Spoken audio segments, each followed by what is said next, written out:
So Rochelle began working in a burlesque in Paris, where she was called Michelle. It was extremely hard for her to try to overcome her sleeping habits. The whole time she had one desire, to fall asleep. And since the weather was sometimes windy, she soon suffered from a knee problem, which would only worsen as time passed by. One of her cheeks became infected with pus and chronically sore, and as Vlad's demands grew, she worked harder and harder. Eventually she began working at the most famous sexual entertainment spot in Paris, the Moulin Rouge. Grandpa, how is it possible to make magic? It is too complicated. There are holy powers on the one hand and unholy and blasphemous on the other, but it is too complicated for your age. But Vlad's demands grew and grew.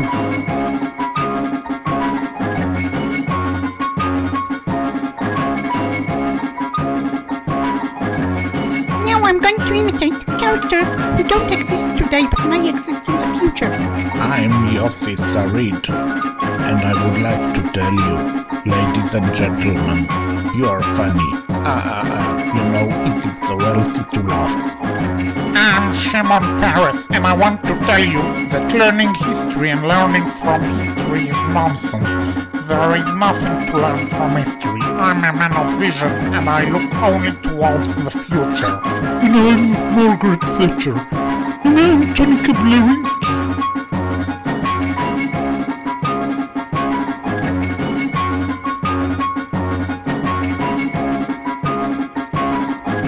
Să ne prefacem că eu sunt iubitul tău și ne-ai respinge. De acord. Vrei să te măriți cu mine? Nu. Atunci trebuie să folosească violența.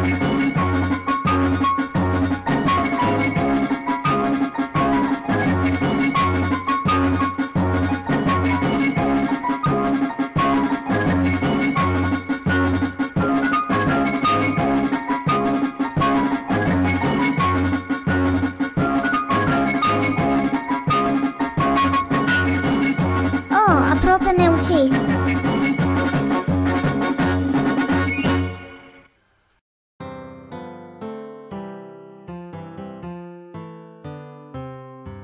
Occasionally he would be angry at his aunt, her husband and their daughter for the nerve to occasionally ask him to help them in shopping and other housework. Vlad, du-te-fă, cumpărător. Oof! Then he would leave the house in anger, go to the house of the neighbors from the opposite side of the road and ask them to stay at their place. The neighbors were a kind couple, and it was difficult for them to let him down, so they agreed despite not being too wealthy. They also had no children, so they took in a stray dog that they found somewhere and raised it as their own child. What was amazing is that the name they gave their dog was Lee, after an American military officer, Robert Edward Lee, who participated in the US aggression against Mexico in the 1840s and became a leading general in the army of the rebellious South during the US Civil War.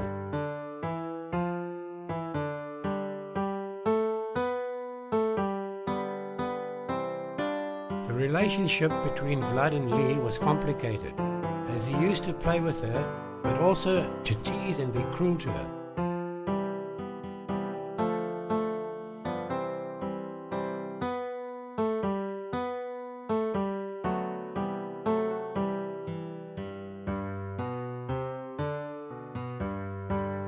For obvious reasons, Vlad never dared to tease or be cruel to Bobby, the Rottweiler, which belonged to the other neighbor, who was a carriage driver.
Whenever Vlad ran away, his aunt used to send a letter to Rochelle, who would almost immediately come back to Bucharest.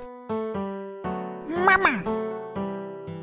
Calm Vlad and persuade him to go back to his aunt and stay there. But by then, Vlad's demands grew to new standards.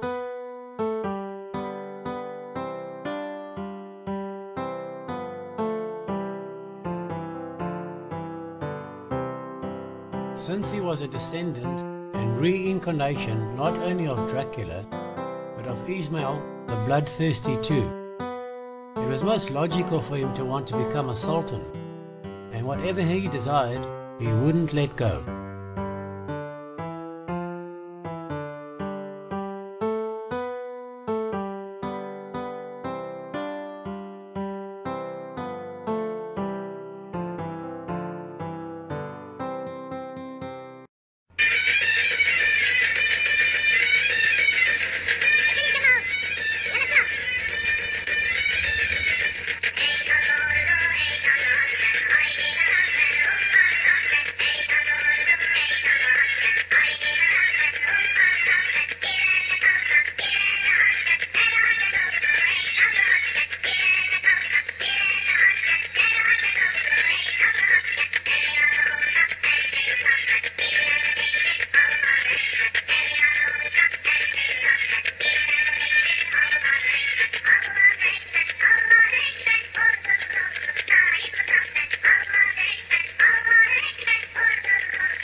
Yes, General Diamond.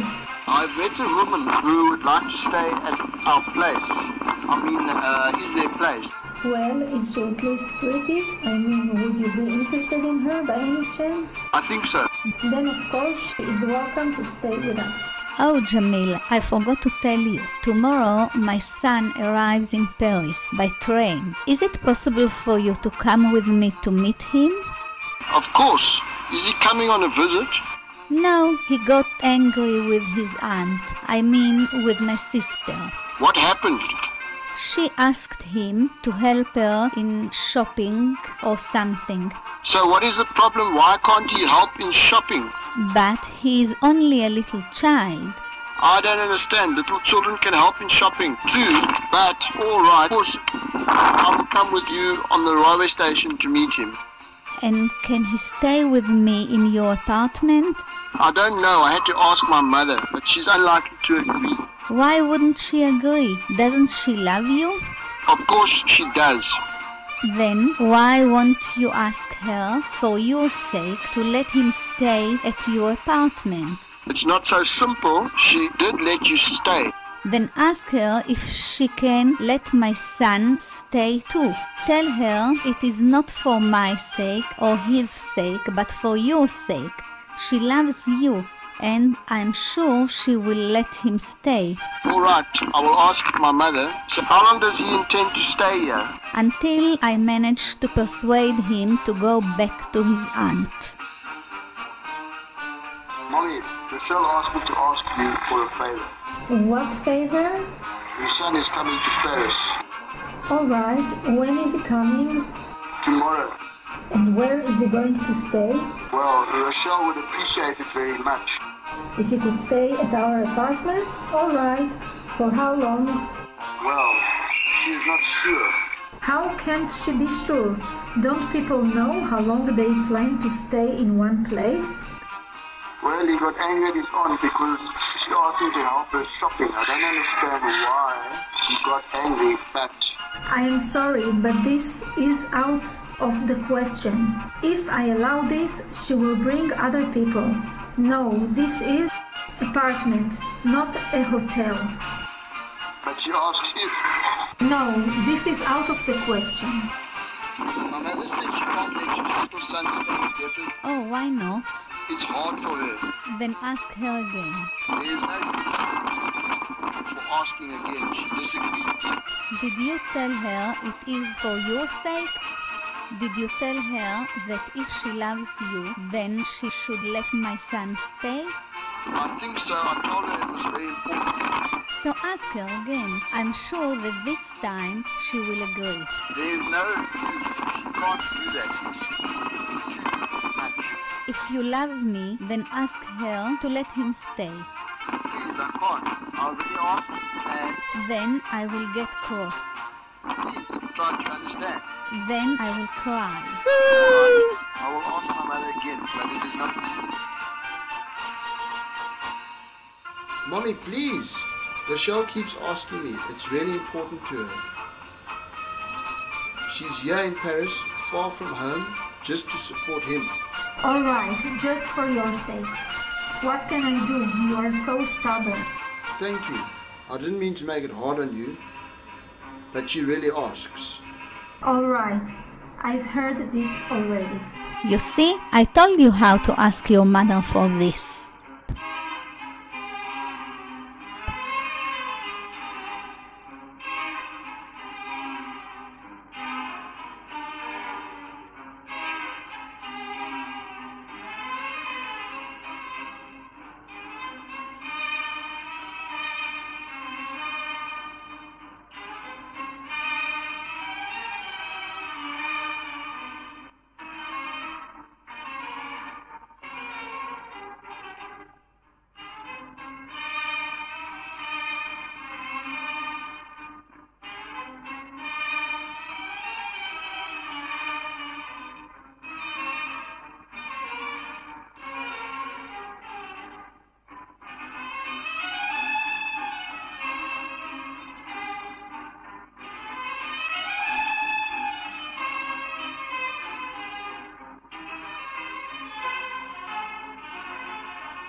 So what is your job? I look after other people's pets, mainly dogs. I take them for a walk. That's not a real job. What is your job? What do you do in your life? I don't need a job. I'm Dracula. What do you mean? I'm a descendant of Prince Vlad the Third. Well, I'm also a descendant of Prince Vlad the Dragon. Yes, I know. Prince Vlad the Second, father to Prince Vlad the Third. Exactly.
So you see, if you do succeed in having the blessings of the holy powers, you should stick to them and not start with trying the unholy ones.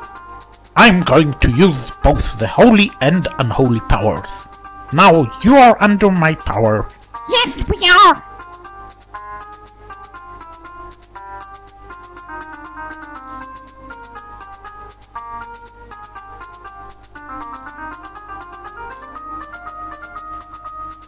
At the age of 13, Vlad headed a gang of young thugs, which became known as the Army of Sultan Dracula II.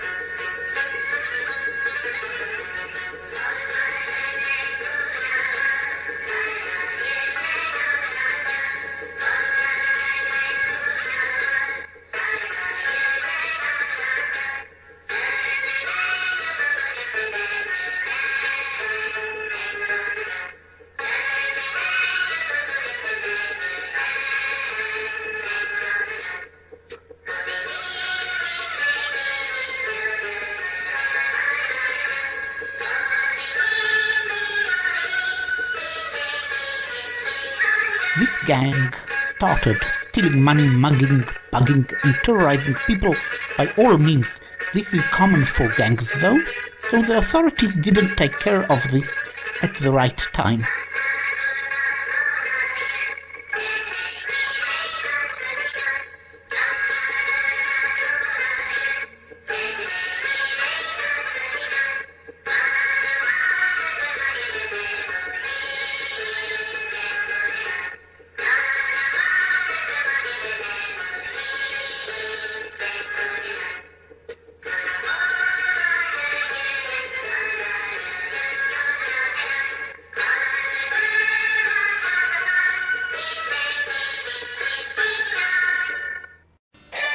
Yeah.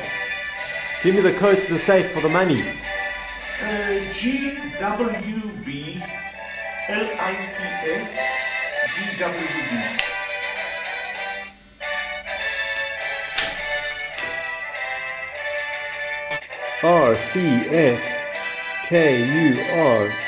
RCFKURACRCF.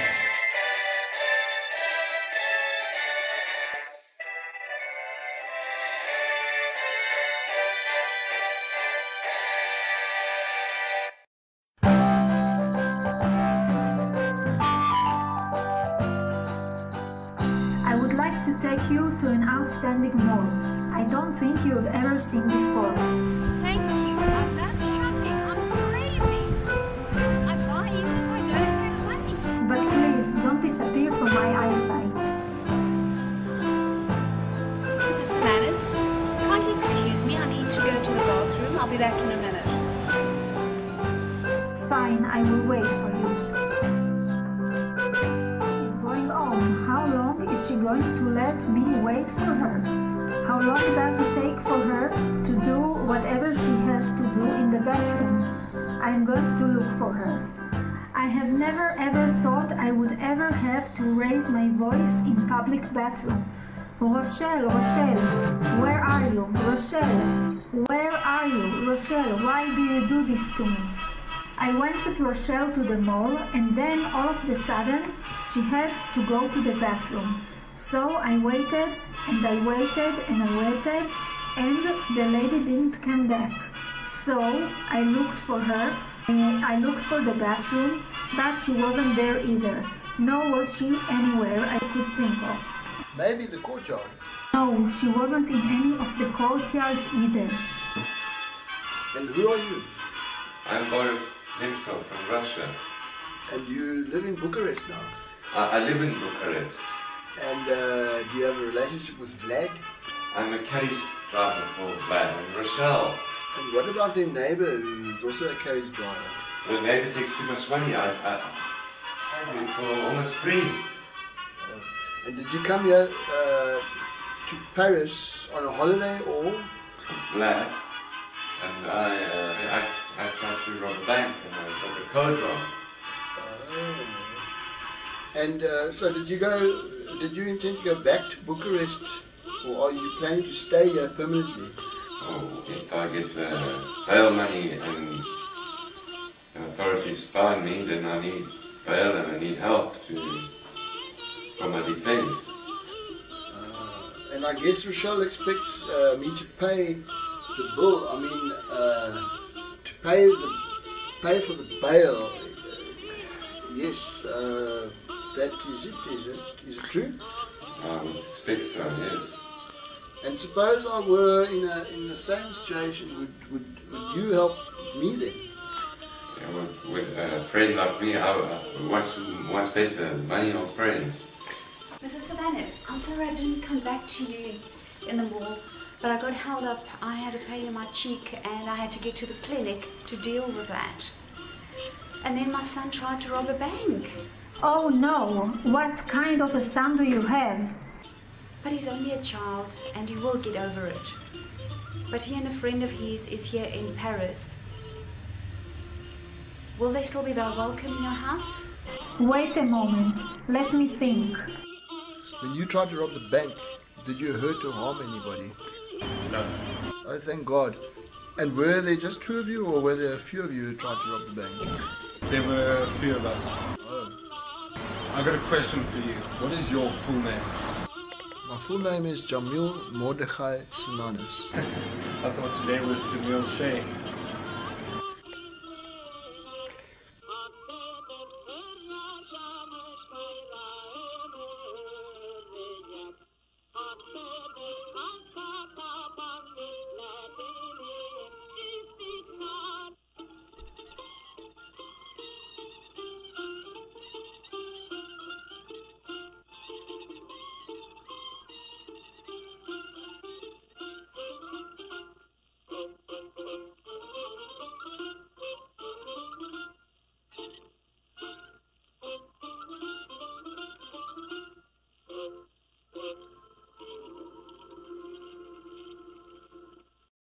I know this woman, I know this patient. She is a friend of my son who is in the front line. Eventually resulting from the unbearable infection in her cheek, from stress and exhaustion, Rochelle died. But Vlad grew more and more dangerous and more demanding, and eventually he developed the habit of sucking people's blood. But unlike other vampires, he was immune from and not allergic to sunlight.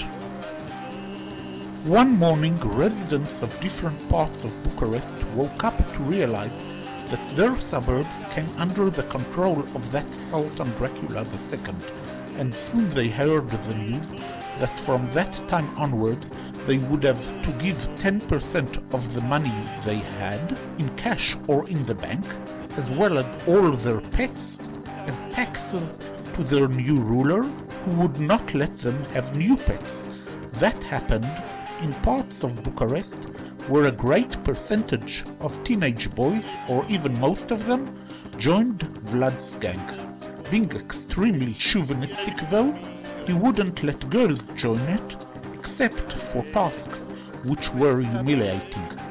Obviously, in such cases, the state authorities, which means the army and police, would eventually come, take over and rescue the civilians who are meanwhile held hostage to that strange gang.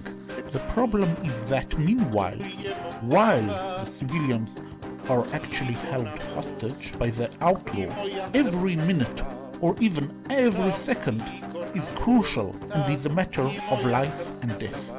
And by the way, exactly during that time, the Romanian army was prepared to enter the First World War, which was deliberately started by the Austro-Hungarian Empire, which wasn't interested in diplomacy or compromise, but was determined to have its own way by force, giving war a chance in order to teach Romania's neighboring country, Serbia, a lesson. The lesson of might is right. So the timing of Vlad's gang's takeover was most difficult for the Romanian authorities.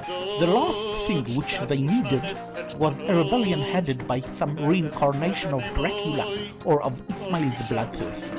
Besides, people knew by then that Vlad was engaged in witchcraft and that at any moment there was a danger of him resurrecting the armies of Genghis Khan, Mehmed the Conqueror, Ismail the Bloodthirsty, and who knows which other armies and who else. So they understood quite well that time was not on their favor, and that they had to act immediately and not wait for the authorities to deal with that, because by then it might be too late. So parents were in a difficult dilemma what to do. The logical solution was to fight their own sons and kill them if necessary before those sons managed to kill their own parents. But who is able or willing to kill his or her own child? Then one wise man reminded everyone about the wonderful well-known Romanian song, which is today's Romanian national anthem, historically sung whenever Romanians were fighting for their freedom and sung by Romanian soldiers during the First World War. It begins with the words, "Awaken thee, Romanians, from the deadly salvage imposed upon thee by the barbarism of tyrants, now or never." So people realized that whether they liked it or not, this was their chance to awaken by standing up and fighting for their freedom and for their rights, even if it might have meant killing their own sons who were prepared to kill their own parents for the sake of their leader. This was their heroic chance to awaken from the deadly salvage imposed by the cruelty of tyrants such as the leader of that gang who took over their suburbs, and a deadly sleep such as that which eventually caused his own mother's death. With that realization came action. People began storming through the streets, singing this wonderful song and demonstrating their defiance. Realizing that he was about to be defeated and overthrown, and subsequently charged in a legal Romanian court over robbery, rebellion, and treason, Vlad ordered his gang to shoot in order to kill the singers. But the demonstrating singers were defiant and neither afraid nor hesitant anymore. This was their chance, and they were now willing to kill members of this gang, even if by any chance they were shooting at killing their own sons, because it is always better to be the first one to shoot than being shot and killed, maybe by your own son. So they were singing while shooting and being shot at. The sound of the singing grew louder than Vlad's orders or than the sounds of the wounded. The singers were unstoppable anymore, and eventually they managed to kill Vlad, the head of that gang himself, and thus stop that crazy episode